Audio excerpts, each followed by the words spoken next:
And this is episode 17 of the Lifestyle Entrepreneur Podcast. And I'm excited to bring on my next guest, Erika Lyremark, who's going to teach you how to up your confidence and rule your market no matter what niche you're in.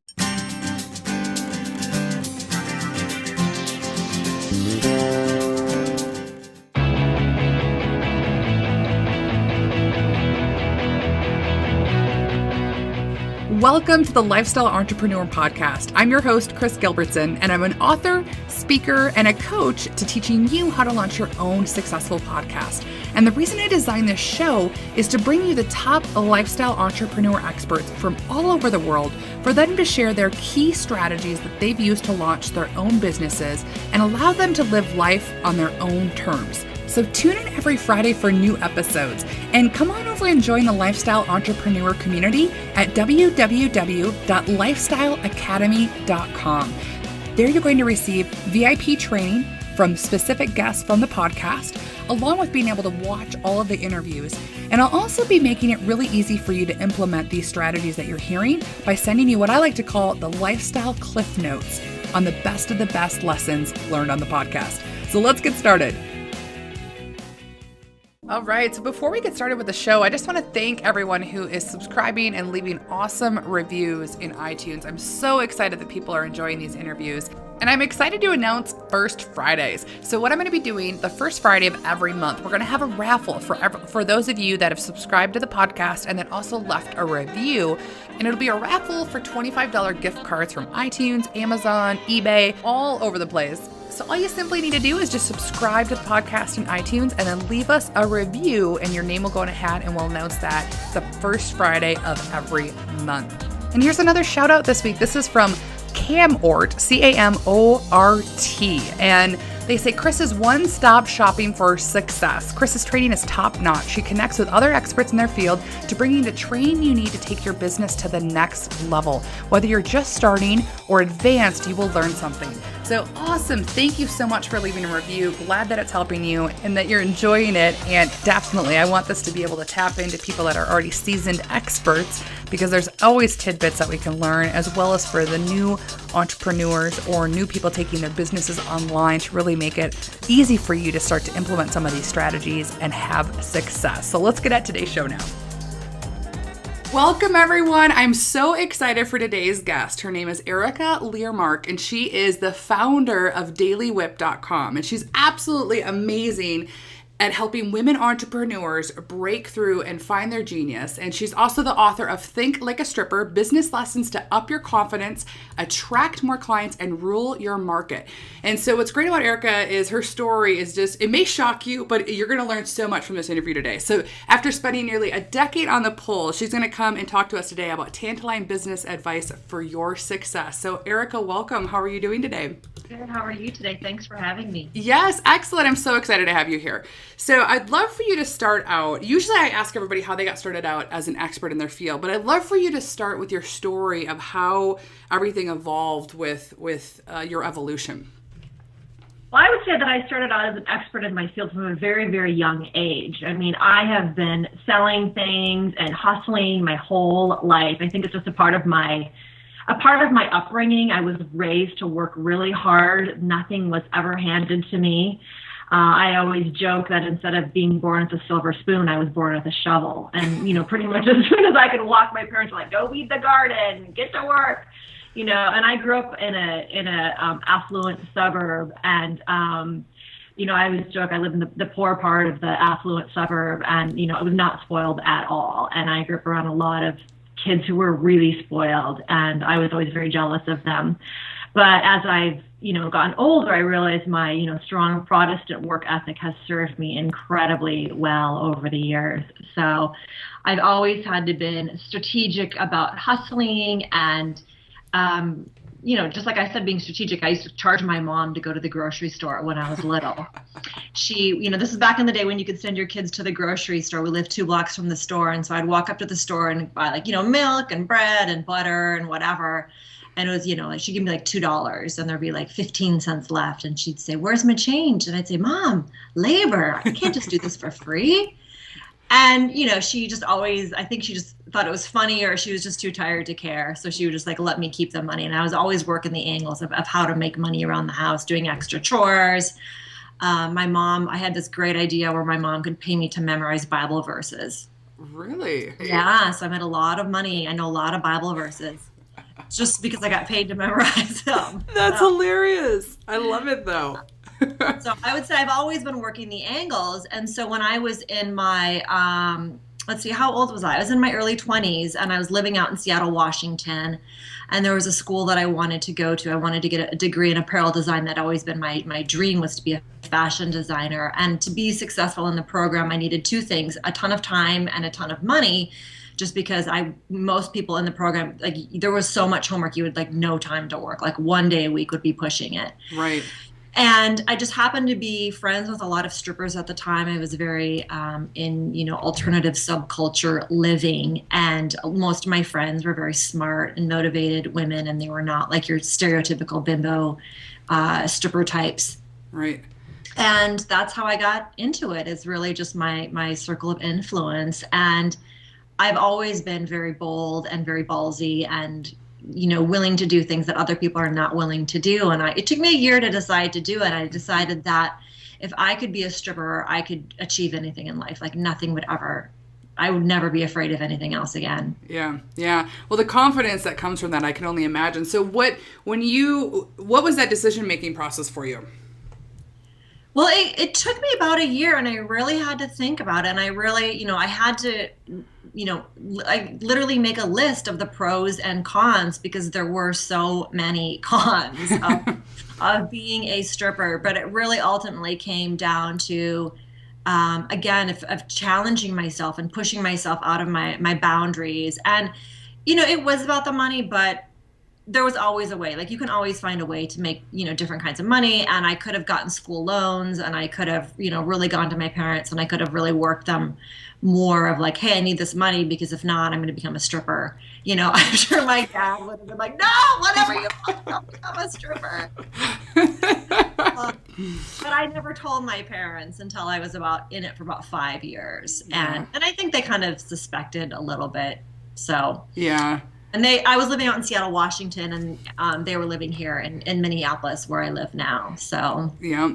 So do you ever? I mean, because you and I are a lot of I've been through a lot of your training programs, and we have a lot of bold personalities. But do you ever have? Because I know you're not a woman of regret, but do you ever have any regrets on anything with that past? I don't. I have other regrets in my life. But that's not one of them, because it really was where I was. And during the time, it made sense. And I have benefited incredibly from that experience. Even all the bad things, all the crazy stuff that happened to me, it really has helped shaped who I am today. Mm-hmm, mm-hmm. So I'm curious what are some of your other regrets, if you're open to sharing that? Yeah, absolutely. Mm-hmm. So again, the biggest regrets I have is of just not recognizing my own brilliance, mm-hmm. not recognizing my awesomeness. And that's a hard journey when you're doing things and you don't recognize that everything you already want is already there. If you would just stop and recognize your brilliance, and then everything is going to come to you. And I think that's why I have such compassion and empathy for entrepreneurs who are stuck in their path and not recognizing their greatness, because I have had so much pain around that. Right.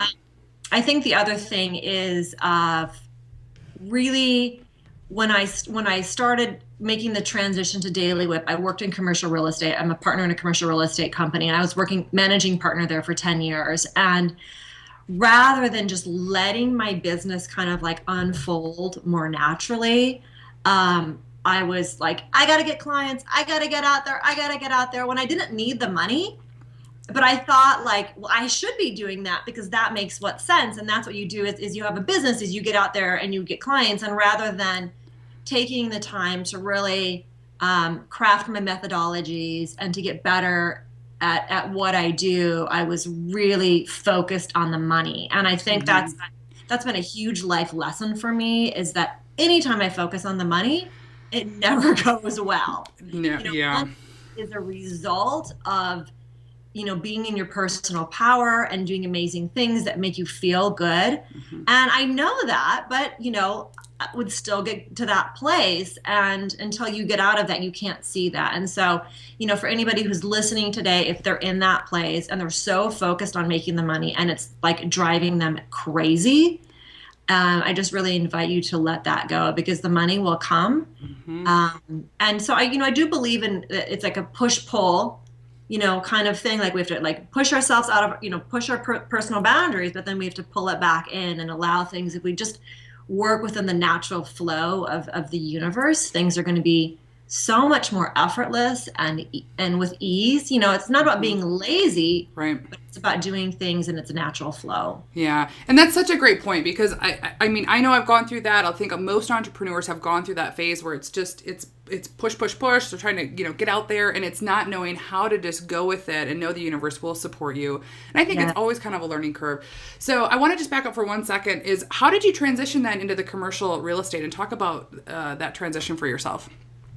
Well, it was in August of 2001, and over the course, and I don't talk about this very much. I talk about in the beginning of the book, but I didn't want the book to be a sad story, because there was a lot of sadness during that 9-year period of my life. And, I could easily write 9 books of Don't Think Like a Stripper. But I really, I really am grateful for the experiences that I had, because it did shape so much of me, and it made me such a smart business person. And again, because I'm willing to do things that other people are not willing to do, and take incredible risks and really put myself out there. But the last 5 years that I worked, I didn't want to be doing it anymore, but it had become this very comfortable cage. And I think that can happen to any entrepreneur, is what becomes like this challenge. We can get cozy and we can get comfortable, and we're no longer, we're no longer expanding our personal boundaries and our personality, and we're not growing and we're not learning, which is, I believe, one of the whole reasons we're here on planet Earth, is to learn and to grow and to expand. I mean, the universe is always expanding.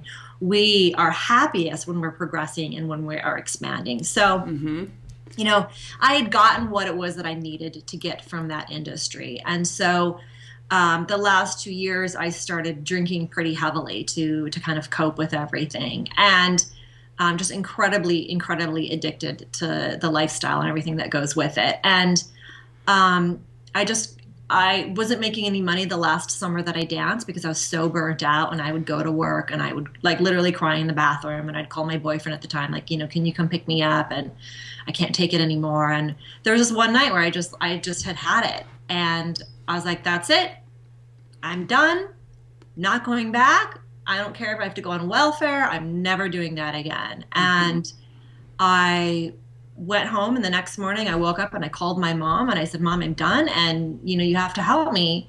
And she happened to know a woman who used to be a stripper who helps women quit dancing. And that woman happened to live in Spokane, Washington, and that woman happened to be coming to Seattle in 2 days. Wow. Yeah, it was really kind of all, again, like when you're ready to just let go and you're ready to let, the universe and life support you, like the right people always show up if you just completely surrender. And that was so like true. Complete surrender. And I didn't know what I was going to do. I had no plan. I had 2 college degrees at this point, one in apparel design, one in women's studies, and I had no plan, and I didn't know what I was going to do, but I was like, I'm done, and there's no reason for me to be there anymore. Yep. So this woman really helped me quit, and sorry, I'm distracted here from my...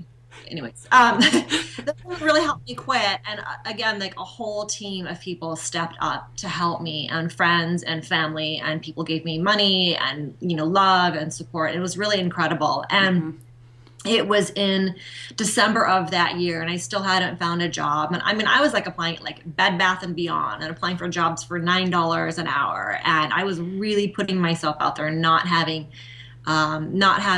nothing was coming to fruition, and I was getting, very frustrated. But I just said, I'm still not doing it. No matter what, I am not going back to that place. And I was visiting back here in Minnesota, and because I'd purchased a ticket to come back for Christmas earlier that summer, so I still had that ticket, and I came back. And my dad is a very successful entrepreneur.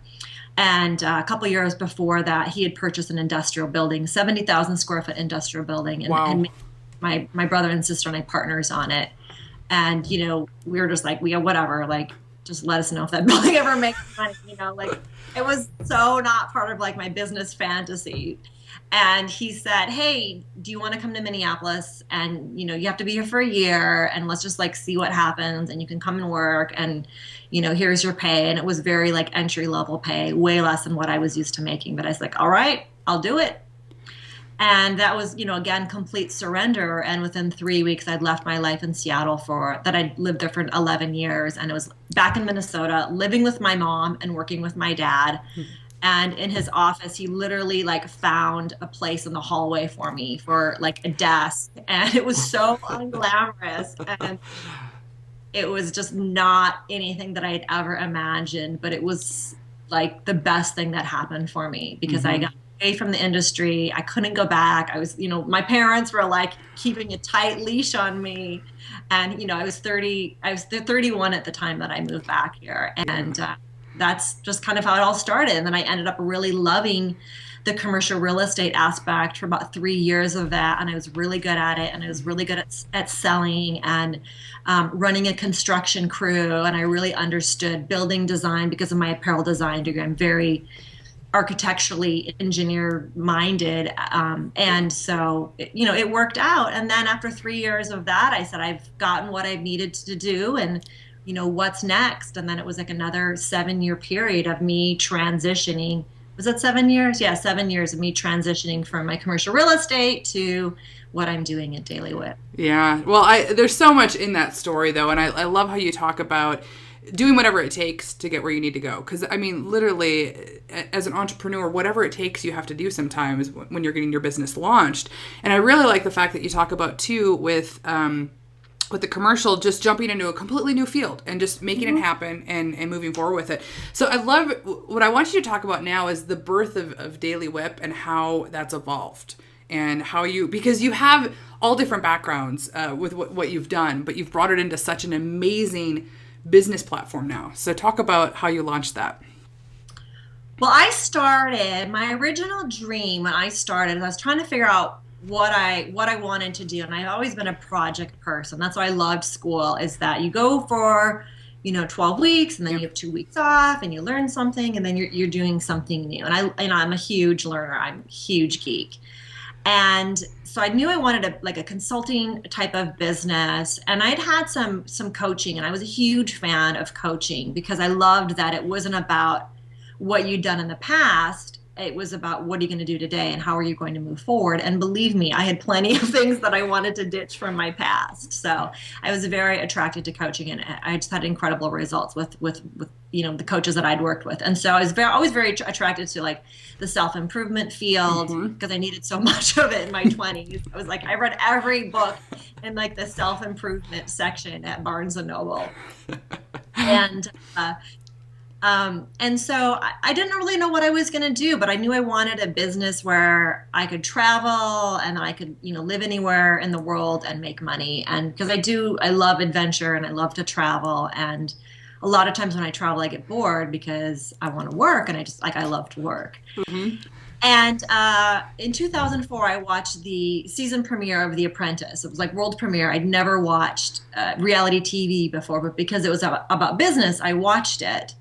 And I thought, aha, that's what I want to do. I want to help entrepreneurs in business, and I want them to be successful, really with like mostly the mindset stuff, because I had such a crazy experience working in a strip club and then even coming into commercial real estate. I mean, it was like this totally male-dominated field. I was the only woman, which was very similar to being a stripper, but in a strip club, there's still other women there. Like I really was like the only chick around. Right.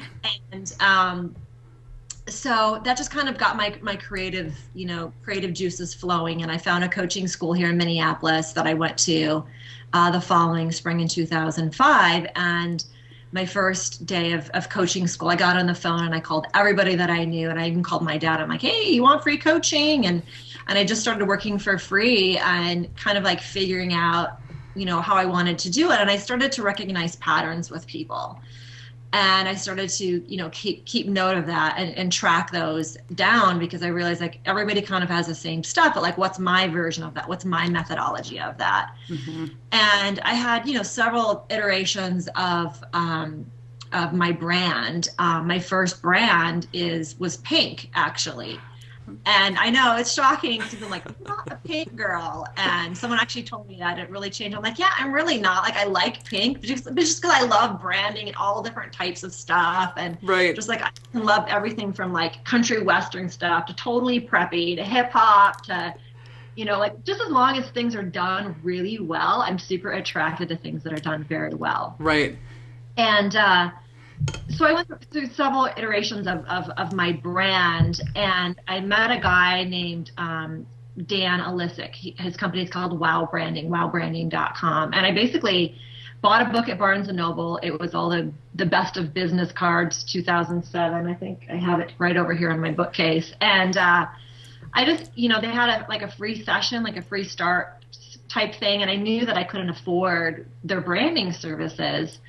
But I thought, if I can just get like one thing, I'm gonna go for it. And I ended up, Dan and I like traded back and forth. We, not traded, but we helped each other out, because he was really interested in my business and really interested in my coaching style and methodologies. And I needed help with branding, and I didn't really know anything about branding, and I just knew what I was visually attracted to. And so he was my branding mentor.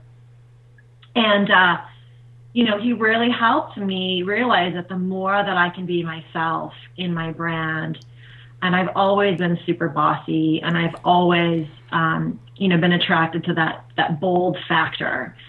And I'm like, that, daily whip is me. I am super bossy, and I do believe that greatness happens when we just keep at it every day. And that's how life is. Like, every day the sun comes up, and if the sun doesn't come up, then we're all going to be very sad, and the plants are going to die, and everything's going to fall apart. And that's how us as humans is every day. It's our job to like wake up and be intentional with our day every single day, even if it's today is the day I'm not working and I'm going to watch a marathon of America's Next Top Model all day, and I'm going to have takeout pizza, and I'm going to stuff my face full of bonbons. It's like, as long as that is your intention and you're being intentional and you're at choice in your life, that's fantastic.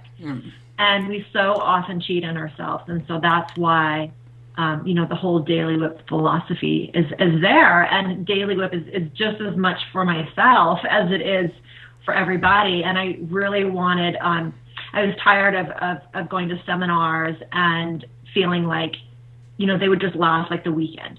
And I really wanted to I don't want to say get in bed with people, because that sounds horrible, but I really wanted to like live with people and journey with them and go through this together. So, my offerings are several weeks in length. Yeah. That's where the real change happens, the real transformations happens, is like, you really have to work at it and keep at it. And it's fun. Like, it's not torturous or painful. Exactly. Daily Whip is about, it's not about, punishing you. So I love that with your branding of what you've created with the Daily Whip, because it really is, it's immersion. And I think I know for my personality, I can't just kind of dip my toe in. I have to like just jump in and just and make that leap. So I kind of want to transition into the idea of what you talked about from how you moved into where you were at, because I think a lot of people have this problem. They're in their job, whether, like being a stripper for 9 years, they've gotten in that rut and they're stuck there and they don't know how to get out of it. And they don't really know how to do that limbo land. And it doesn't work for some people in that way. So I'd love for you to talk about that and how to take that leap and move forward with their business. Well, I talk about this in Think Like a Stripper, and kind of how I like baby stepped my way to the stripper pole.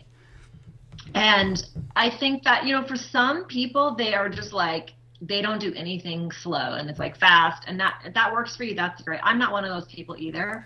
Like, I can take forever to do things. I mean, it took me 4 years to write my book. That's 135 pages. So, I really like to feel things out before I do things. And I am very like a processor and very methodical, and and so it's really understanding like how you make change in your life and what works for you. But eventually you're going to have to do it. So what works for me is baby step, baby step, baby step, baby step. And this is, what I did with my coaching is like, I got very comfortable with coaching. I became very good at it. I created my own methodology. I thought my book would be done by the time I quit. It wasn't done, and that's okay, because I can see why. I really needed to get out there and do what I was doing full time before I could put my book out there into the world. And, it's not about saving the money. It's not about building a safety net. It really is baby step, baby step, baby step. Do everything you can to be good at what you do, whether you're selling a service or have an amazing product. And then you really have to take that leap and know without a doubt that once you go full time at what you're doing, you are going to be like a cheetah chasing dinner, and nothing is going to stop you from being successful, because you have a mortgage to pay, you have rent to pay, you have to put food on the table, maybe you have children, and you will find yourself doing things that you never would have ever imagined that you would do before. And I'm not talking about illegal things, I'm talking about taking risks and putting yourself out there and allowing yourself to be vulnerable. Mm-hmm. And it's going to make you 100 times better at everything that you do. And you're going to have an incredible sense of self-confidence and accomplishment, because you know that you can trust yourself and that you can rely on yourself. Mm-hmm. No, that's brilliant advice. And I love the tweetable. You're like a cheetah chasing dinner. Because it's so true when you get into that environment. And I know for me, that was the biggest struggle for me, is to figure out how, because, especially when you're used to, I was always in sales positions that were like 1099. So you're constantly, they're always, hustling. But when it's really on your own, and you're having to set yourself up for success, it's really the mindset component and doing. I love that day in and day out, just showing up and doing that. So I'd love for you to talk about how you built your empire, because a lot of people want to know how to build an online empire and create a lifestyle-based business and be able to work from all over the world. Well, again, it's that baby step, baby step, baby step. And it's about being, again, incredibly intentional. And I'm about to make a shift here in my business, and I'll show you my little note card. So here's my note card, and it's called My Day, My Way. And because I like to say that, what day is it today? My day, my way. I love it. I've actually had this saying since on my 29th birthday. I decided that my birthdays were my day, my way. And so I got a bunch of friends together, which happened to all be boys. So it was me and 3 boys, and we did whatever I wanted to do that day. Okay. And I would say to them, what day is it today? And they would say, your day, your way. Every woman needs that, for sure.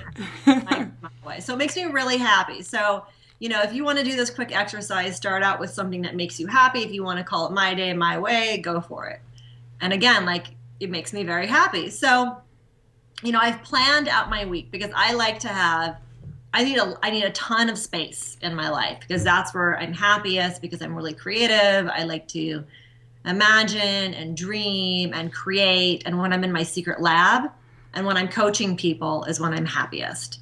So I've planned out my week so that it's very structured, but there's tons of flexibility in that. So, it's like Mondays are going to be like, kind of my open days, research and reading. Tuesday, Wednesday, Thursdays is when I work with clients, when I have my programs and my offerings. In the afternoon, I'm going to be working with my creative team. Done at 7 o'clock at night. And Fridays is fancy lady time, and that's for getting my hair done, getting my nails done, going to the spa, shopping, whatever it is I want to do. Like Fridays are Erika's day. And then, the weekends are open. Mm-hmm. I love it. This is my intention. This is what I'm intending. And it's not about getting a new car. It's not about getting a bigger house. It's not about, getting new diamond earrings. It's about this is my life, and this is how I want to live it. And so every time I do this, I make a shift in what I'm doing. And so the last 2 years I worked super, super hard, probably harder than I needed to. And so this summer I've set the intention of like, I'm slowing it down. I'm doing some small mastermind groups with clients who have already worked with me, and slowing it way down. And because, I just launched my book and I've just been working really hard and just like having an incredibly spacious summer. Yay! We'll talk about this in a second, but that's fantastic. And I love that you're setting it up for the lifestyle you want. Because I see that in every entrepreneur I think has gone through that, where they just get going. They've got so much going on and they've created a glorified job. Totally crazy. Yeah. So, well, let's talk about your book now. So this is your book that you just launched, Think Like a Stripper. And as you can see, I've got it all dog-eared with all these amazing chapters in there. So I love your style of your book. So if you haven't picked this up yet, how Erika has put this together, it's based on her experiences, but then she has a tip on everything that she's learned. And so talk about your book and how you finally got it out of you. Well, that's like, wow, we could talk about that for hours. And we talk about a process. It really was, the biggest thing for me is it's not about like, oh, I have a book out there and, it's doing well and people are talking about it and, I got amazing endorsers for it. But really for me, the thing that I'm the most proud of is that I discovered my writing style and I discovered my writing voice.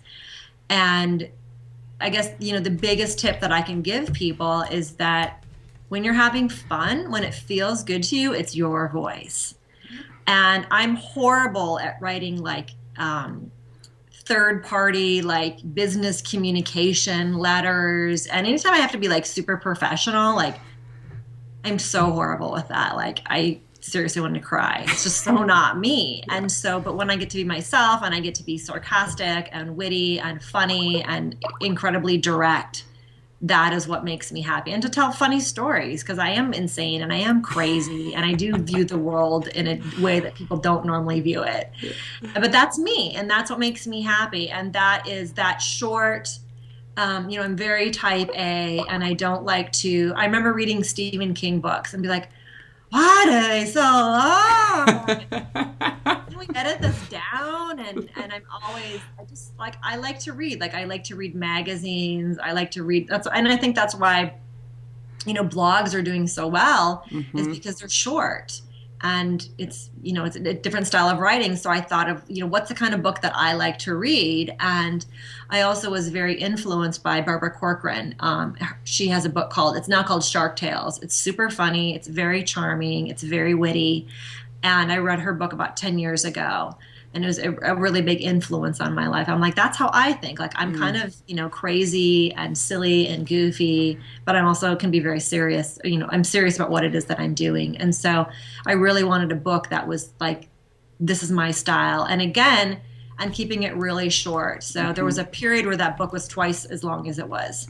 And I just through another process, I just axed and cut and cut and cut and cut and cut.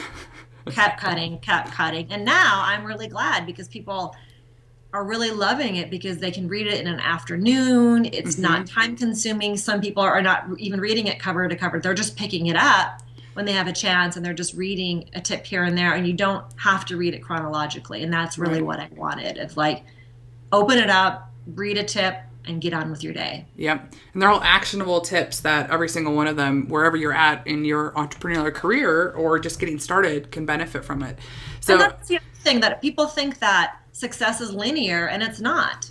It's not at all. And so that's the other thing that I always, work to do is to create things that, no matter where you are in your path, because we forget. Yeah. It's like we take a class, we do something, we have an amazing, thing. Like I did yoga teacher training in 2007, and for 2 months, I did yoga like twice a day. It was insane, and I felt so good. And then, when you stop doing yoga twice a day or all day long, and you're like, wow, I don't feel as great as I did. I wonder why. And, right. Let's forget. And so it's just simple reminders, and we all are amazing and talented, and we already have what it takes, but we just need to be reminded of that. Right, right. It's so powerful because it's so true. It's having that reminder and that coach there. And I love that you're a big fan of coaching because it does get us to the next level. So with everything that you've got going on with the new book and with slowing down your business, what's the next evolution for Erika? Well, this is what I've always been working towards, and it's called Whipstar Studio. So it's a place where you come and all your big business dreams come true. Ooh. So it's not about information. It really is about action. And it's about, you can be anywhere where you are in your business and you're going to benefit from this. And so I want people to think about it as they're participating in a virtual reality TV show. Love it. Yeah, it's going to be super fun. And I think business and life should be fun.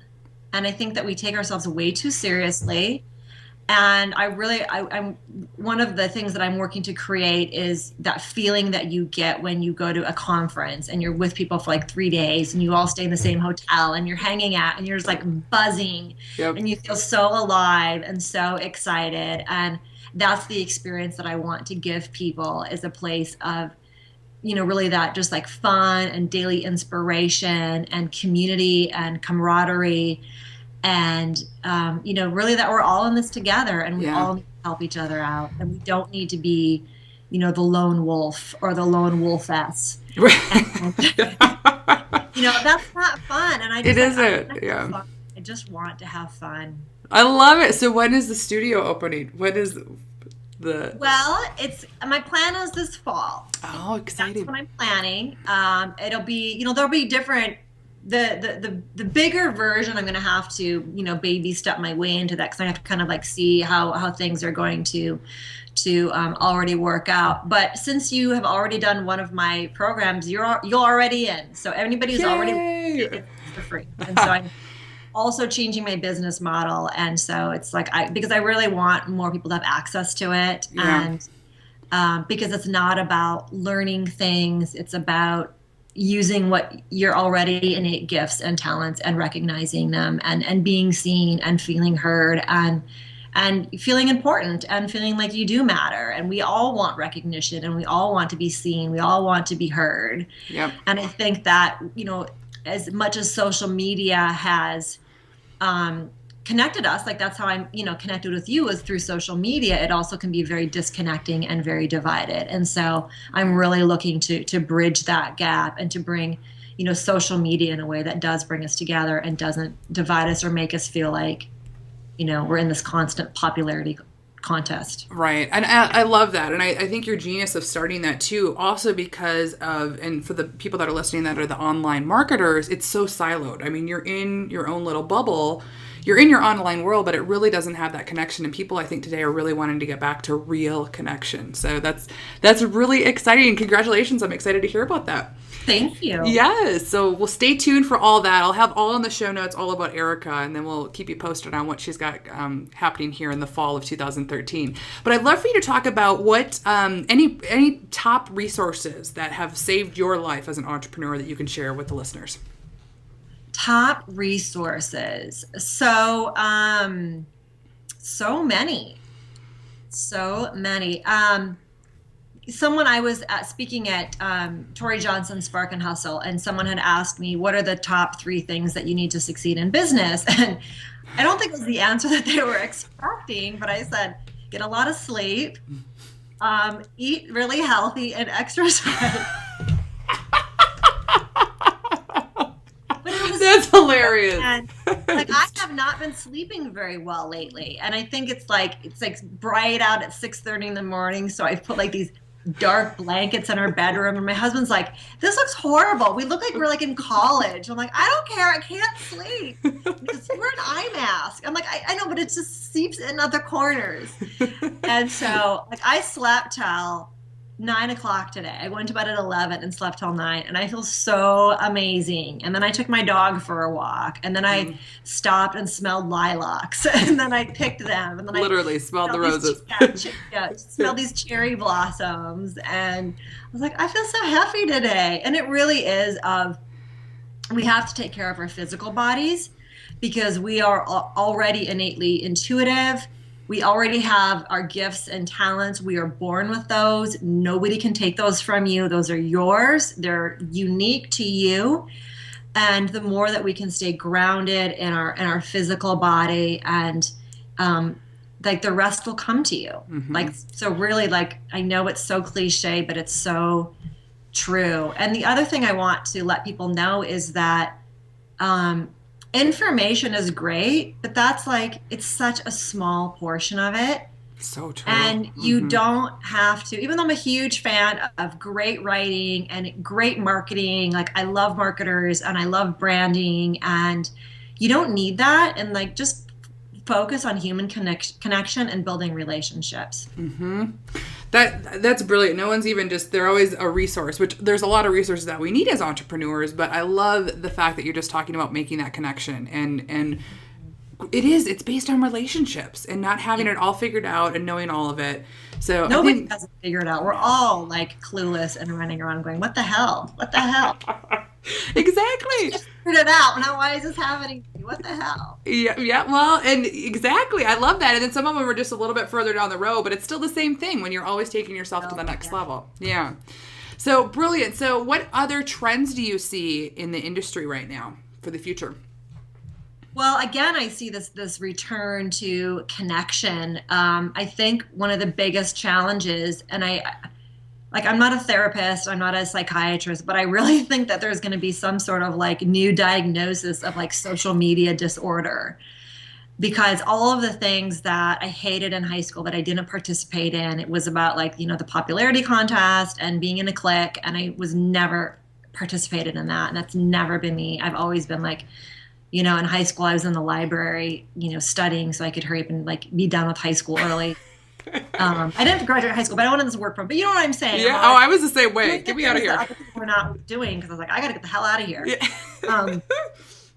But really just participating in that. And again, I think the great things about social media, but I think most people are incredibly overwhelmed and they're exhausted and they're tired and they're way too connected. Mm-hmm. And, you know, this all comes from my own experience. Like everything I talk about, everything I help people with is something that I've been through myself or something that I've struggled with or suffered from myself. And I think like that's a huge negative trend that I see, is that, you know, the popularity contest and like the heavy focus on list building and, you know, again, like all that stuff is going to come. Not that saying that information is important, but it's not going to make or break your business, because if you don't feel good about who you are, if you don't feel good about how you show up, if you don't feel good about what you're doing, if you can't connect with people, none of that stuff matters. You can take every single course on the planet and you can be doing all like the right things, but if you're disconnected, if you're totally just focused on that, like you'll never be successful. Yeah. Yeah, it's so true. I mean, that level of connection and building relationships is the foundation of business to begin with. So I really like that you bring that to the forefront, because a lot of people don't talk about that. You know, it's this mentality of you got to do this, and that's it. You'll be a success, but it's not. It's not true. It's not. Exactly. So I appreciate that honesty with that. So the last question I have for you is always the fun one, the 5-minute makeover. It's the $1 million question. So if you had to start over from scratch today with not knowing anyone, having no contacts, and having no resources, what would you do to rebuild your empire? I still feel that way.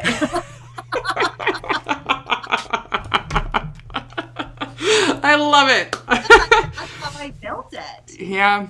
Is like, I didn't have any resources. I didn't have connections. Like all of those things that I talked about, like that's what I would do. I would say that one thing that I would, again, the two things I wish I would have done differently. What I would start over today is I wouldn't focus on making money, even though like I'm the queen hustler, I'm the queen of selling. I freaking love making money. I get a hustling high. One of my friends, Helen Hunter McKenzie, had a course called Honey Girl, and you know, I was like telling people about it because I'm such a huge fan of Helen, and I was like, I'm getting high. How many spots have you sold? And I was constantly like emailing her, texting her every day, like, what are the numbers at? Because I wasn't selling anything, and I'm like vibing off her making. Yeah, I get really excited about that. Yeah. but of not focusing so much on the money. Like the money will come. I mean, like, you have to know your numbers. You have to be smart about money. Like, I'm not talking about putting your head in the sand, but I'm talking about not letting that rule your life. Right. And the other thing was is that I wish I would have been more Erika, less whip and more Erika. And because, again, when I started, it was when I launched Daily Whip, I wasn't doing it full time, and I wasn't fully connecting with people in the way that I did in my commercial real estate business. And so there was definitely a part of me that was hiding, behind my brand, and people weren't fully experiencing me. And so that's one of the things that I'm, again, focusing more of my energy on building personal connections with people. And this is, what I do with my offerings, my courses, is, like, I know who you are. I know your name. I know what you're up to. I know when you're cheating on yourself. I know when you're not showing up, just, bringing yourself, like, don't let your brand own you. Don't let your brand become a thing. Like, really integrate your personality into that. Because, again, if you think about, this is the way that I always think about if I'm being inauthentic in my business, is if I don't act that way in my life. So when I go to a networking event, like, am I saying the right things? Am I giving my elevator pitch the right way? Am I using the, proper body language and leading questions? And just like, if I go to a party, I don't be like, am I saying the right thing? Am I am I wearing the right outfit? Like, that kind of thing. And so ask yourself, are you acting like yourself in your business? Are you being yourself in your business? Because I think, again, there's a huge disconnect as people, like, put their personality on the back burner when it comes to business, because they think they need to be professional and they need to think of all these other things. And, I just ask yourself those questions. It's brilliant. And I've heard a lot of people say that recently. I was just at a conference where Chris Brogan was talking about that. And he said, when I just let myself show up the way I was, that's when business took off. And so it's so true, just being true to yourself, who you are. And that's what people fall in love with. They don't fall in love with the person that's trying to be somebody else, because you can see that, that it's not authentic. Yeah. So excellent. Well, I have had an absolute blast. I know my listeners have too. So please share with everybody where they can find out about you. Yeah, so you can go to dailywhip.com, DAILYWHIP.com. Everything is there. You can get the link to the book site. You can sign up to get on the list for Whipstar Studio. If you go to the Work With Me button, you can find me on Twitter. I'm at Daily Whip. I would love to hear from you. And then also on Facebook.com/dailywhip. Excellent. Well, again, thank you so much for taking the time to join us. And it was such a pleasure having you here. Thank you so much. And I hope you enjoyed that episode. I'd love to get your feedback here for the Lifestylepreneur podcast right in iTunes. Simply leave us a 5-star and a review letting us know what you like, who you're interested in hearing more from, and what topics you really want help with in your business, that I can bring on those key experts to really fine tune and help you in your business and creating the lifestyle of your dreams. And I'll be giving shout outs, so make sure you put your name and your website address if you want me to share that with the community as well. And again, thanks for listening. I'm so excited that you found the Lifestylepreneur podcast, and I can't wait to connect with you and learn more about your business as we continue to grow this community. So again, have a great day, and I'll talk to you next week. Thank you for tuning in to the Lifestylepreneur podcast. Again, I'm Kris Gilbertson, and I'm committed to bringing you top training from leading lifestylepreneurs all over the world to help you break through and turn your dreams into your ideal lifestyle. And make sure to join us at www.lifestyleacademy.com to receive VIP training from specific guests I interview on the show, so that you can really easily start to implement what you've learned from listening. I know we're all busy, and sometimes we don't have time to listen to the entire podcast or take notes, because I'm always listening on the go. So I like to call it the Lifestyle Cliff Notes to creating your ideal business and make it really simple for you. So those will be sent via the email list. Plus, I also want to connect with you personally, and being on the Lifestyle Academy mailing list is where all the magic happens. We'll host VIP trainings once a month that we can't always bring out on the podcast with even more detailed information. And I also want to connect with you personally. I want to know what's going on in your business and what you need help with and who I can bring on to aid you in creating your ideal lifestyle. And so I'll be asking questions every once in a while that I want you to reply, and I reply back to you personally. So again, until next time, wishing you on your way to achieving all of your dreams. Talk to you soon.